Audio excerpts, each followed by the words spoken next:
Social connection is one of the strongest predictors of healthy aging.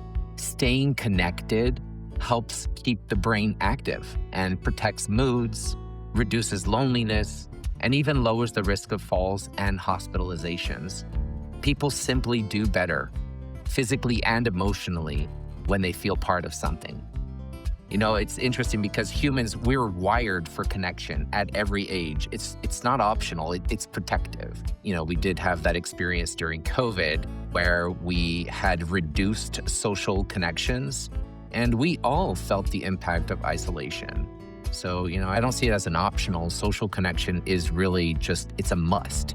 It's a must for us to be continuing to thrive. Social isolation also increases the risk of dementia, depression, and decline. Oh, So it's okay. more than just a luxury, it's a need.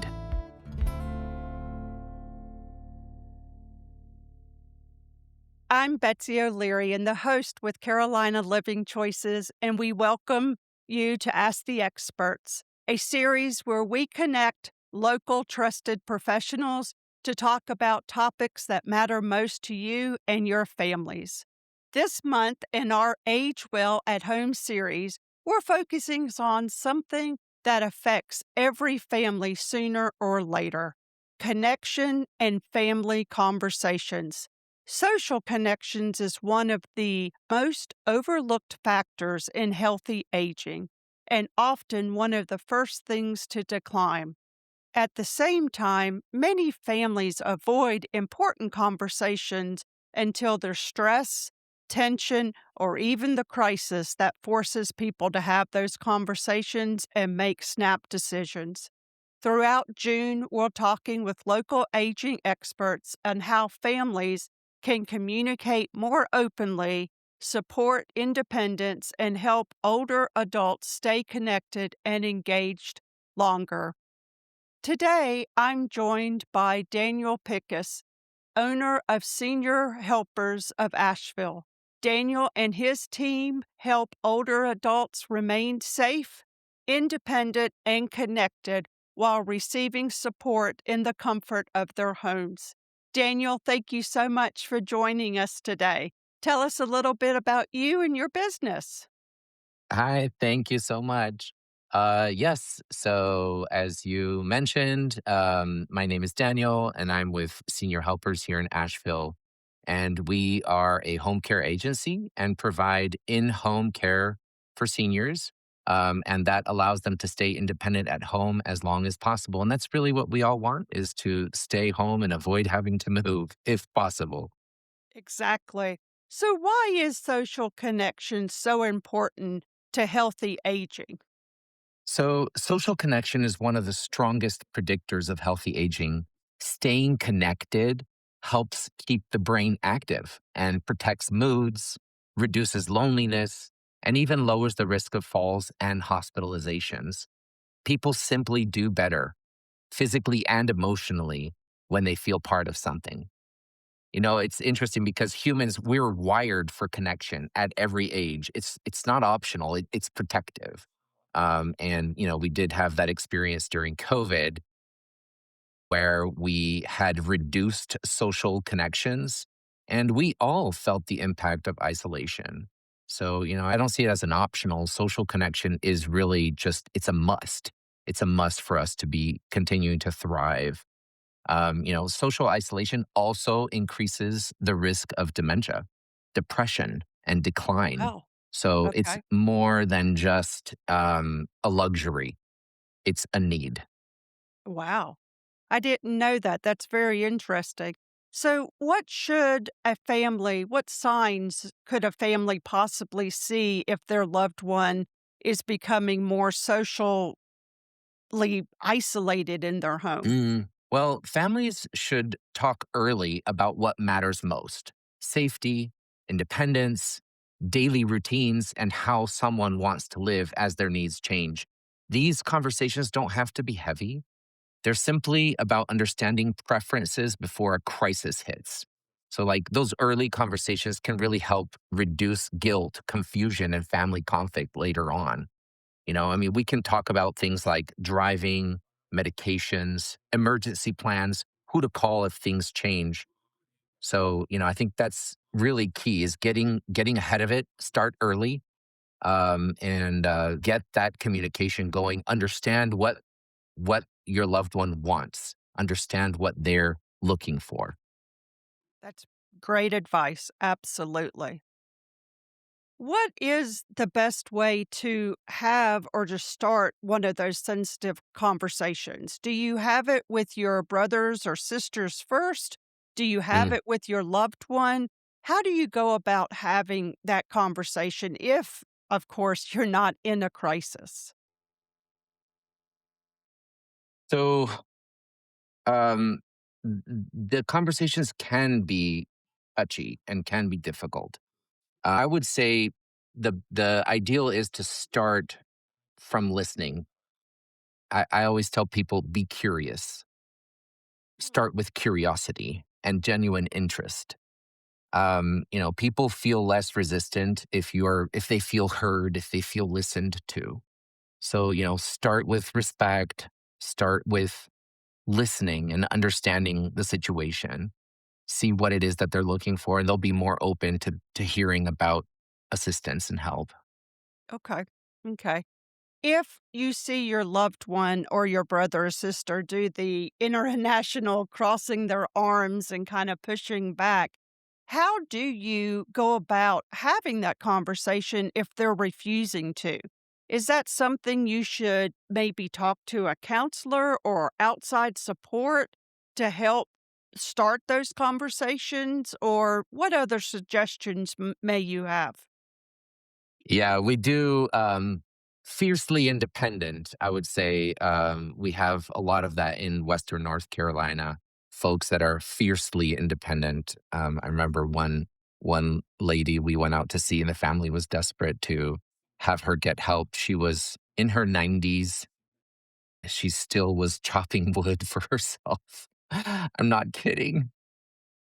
And she was it was not a good situation for someone in their 90s living alone, very, very isolated, but that fiercely independent spirit is something that we love and appreciate about Western North Carolina. I think that's part of our heritage here.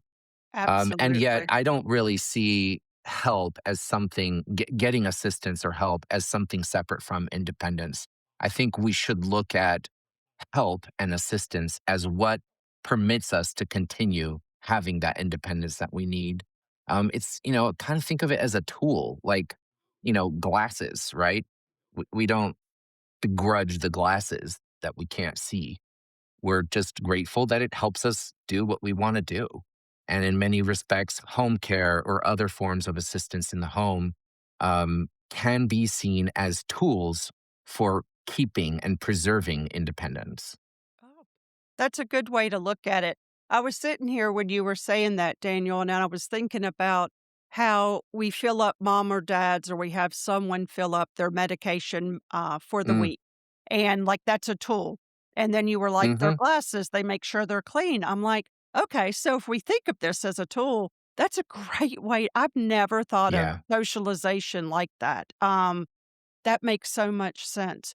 So, how do we keep them connected if they are fiercely independent? Like, what are some practical Mm. tools that a listener could possibly take away?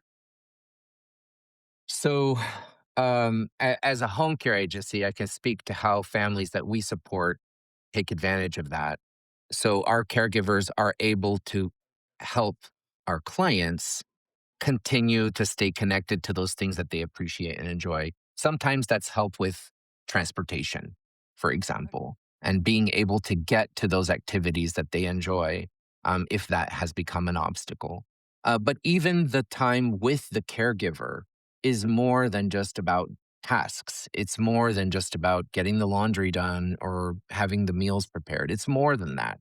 Okay. Those small interactions, those small conversations, bring that companionship and bring that socialization to your parents, to mom or dad.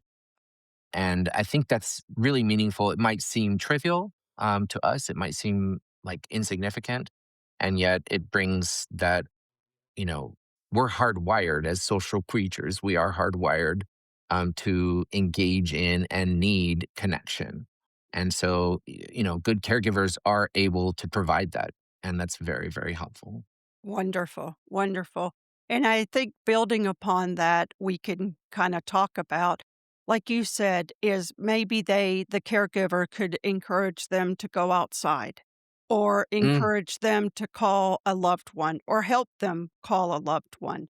So those are really great ideas that a yeah, caregiver is there more than just the routine things, that we do need to look at it differently, and companionship, that's a great way to look at it. I love that. What are absolutely. some small ways that families can help out if a caregiver is not involved with their care? So I think that families should start by having a conversation with their loved one, mom or dad, and find out what it is that they're struggling with. Start Right. there.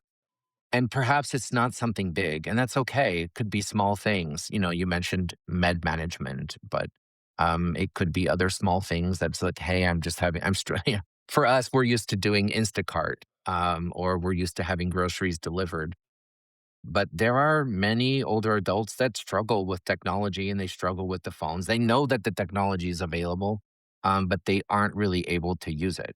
So maybe getting them some access to some of these tools that are available to all of us nowadays would be an easy way to get started having those groceries delivered. If they can't figure out how to do it, you can sometimes schedule some of these things. You can do it from a distance. So I think that could be really, really helpful. Wonderful, wonderful.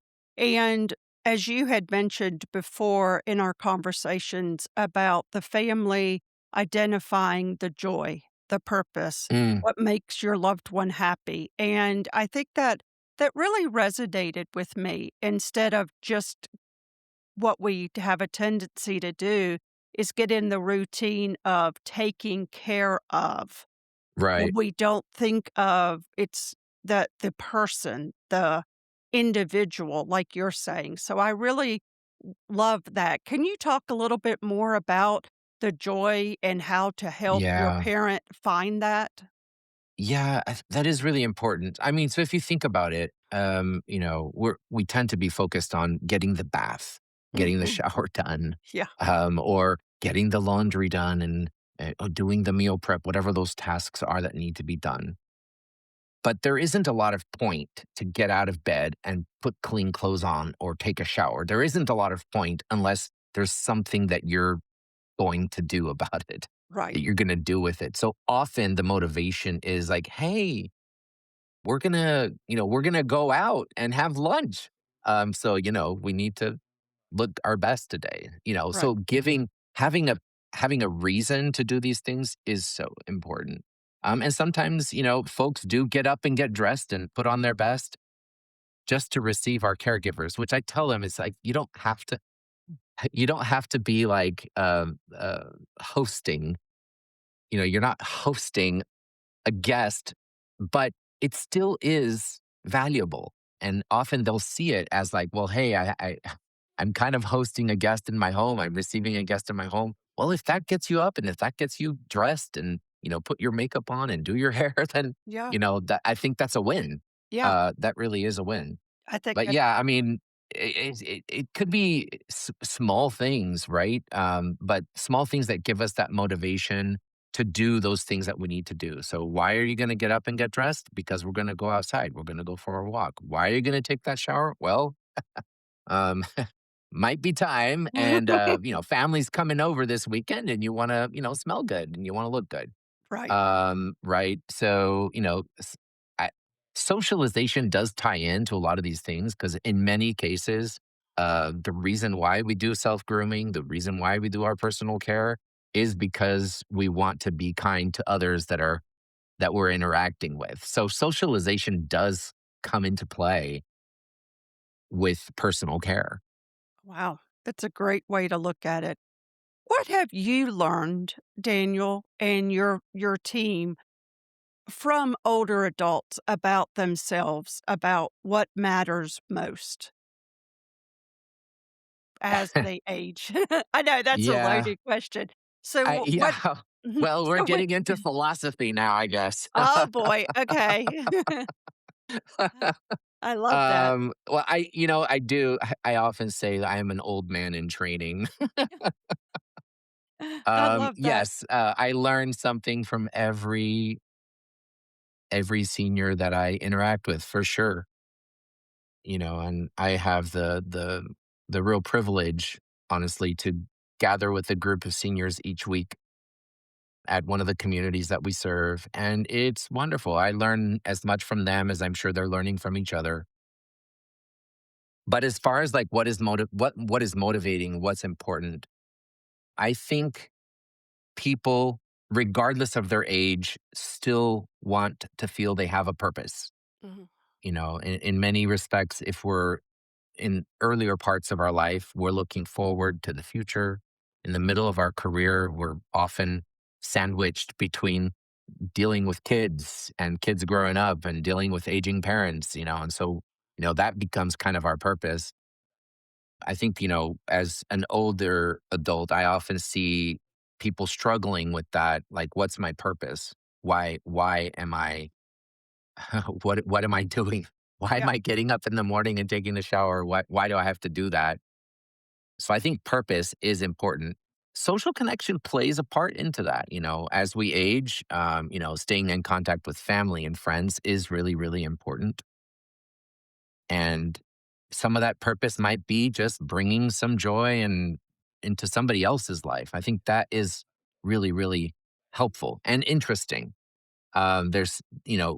People are interesting. Mhm. So being sociable can be exciting and interesting. So, for many folks, that purpose is, being around to see that next generation grow a little bit older, hearing their grandkid perform Oh, in a school play, I love right? that. Mhm. Seeing their Absolutely. grandkid, at a sporting event. Absolutely. So, those are, or great grandkid, Yeah. right? Absolutely. Oh, Or yeah. great grandkid. Absolutely. Yeah. Absolutely. So I think that is special and beautiful, and we really value that, seeing that with our seniors. I love that. So, I have a question. As a owner of a home care, what do you Mhm. tell and how do you tell or instruct your caregivers to have that? I don't know what that is, Daniel. To have that purpose so they could help that individual. Because I know I've seen Yeah. caregivers say to the people they're with, "Teach me how to knit. Teach me, this Mhm. or that." And then I've seen some caregivers who get the pushback from the loved one in the room. Yeah. So what do you tell your caregivers on how to help them help their resident or their person they're visiting? That is really hard. Yeah. Caregiving for a loved one of your own, that with your own family, is different than caregiving as a professional. Mhm. I think a lot of the satisfaction and purpose that we feel in our work is similar to what a family member might feel if they're caring for their loved one. But it's different because, we clock in and we clock out. We're there for 4 hours or 8 hours or 12 hours or however long the shift is. We clock in, we're kind of, doing our thing, and then we're going away. And often family members are there 24/7 caring for their loved one. Yes. So it is different. Good caregivers build connection. Nice. Good caregivers can build that connection. Love Not everybody is a good caregiver. right. But we definitely have real love and appreciation for those that are able to build those connections and are able to support our clients in that wonderful way. So not everybody, and it's funny because I think it starts with curiosity. We talked about curiosity too. Mhm. If you're curious, genuinely curious and interested in the person that you're working with, there is always something that you can have a connection on, you know? Like good caregivers really are able to ask leading questions. Mhm. And, oh, I mean, you could pull something out just from something sitting around in the room. Oh, I see that photo there. Oh, who's that beautiful woman? Right? Right. Who's that lovely lady? Yeah. Oh, who are those cute kids? And you get a conversation going and you get something going. We have a lot of clients with dementia. And dementia, as you know, is a very its own its own thing, right? Mhm. It's a whole different kettle of fish, you might say. That's a good Um, explanation. yeah. And so in many cases, if short-term memory is gone, the caregiver is able to build on that connection even though the client is not aware of it. Mm. So, at those first initial visits, they're talking and they get something in that conversation that they can use the next time that they interact with that client. They now have more inside knowledge about their family, about who these people are in these photos, and they can ask more questions. Oh, no. Oh, that's your grandkid. Oh, nice. And then the next time they know that it's the grandkid, now they can ask the name. Oh, what's his name? Oh, very nice. The next time they can, and as the caregivers, not having any issues with memory, they can store that information. They can use it later to redirect, to distract, to engage, to engage the client in meaningful conversations. So, yeah, I I love think it's that. beautiful. I love that. Daniel, thank you so much for joining us today. It's always a great to hear someone with your experience and insight share with us today. And the conversation is always so important. And my takeaways always are conversations before crisis is what I hear kind of repeating in this series, which is just wonderful. And I think it's so important that we have those conversations about the safety, but I think the conversation about loneliness is very important also, that having someone in your home is not just a medical necessity or a job or task driven, as you have mentioned, that it's oh, look at this picture. Oh, look at this piece of art. And that starts a conversation. And I think the social loneliness that we experienced with COVID has taught us that we are human and we do need connections. That is so valuable.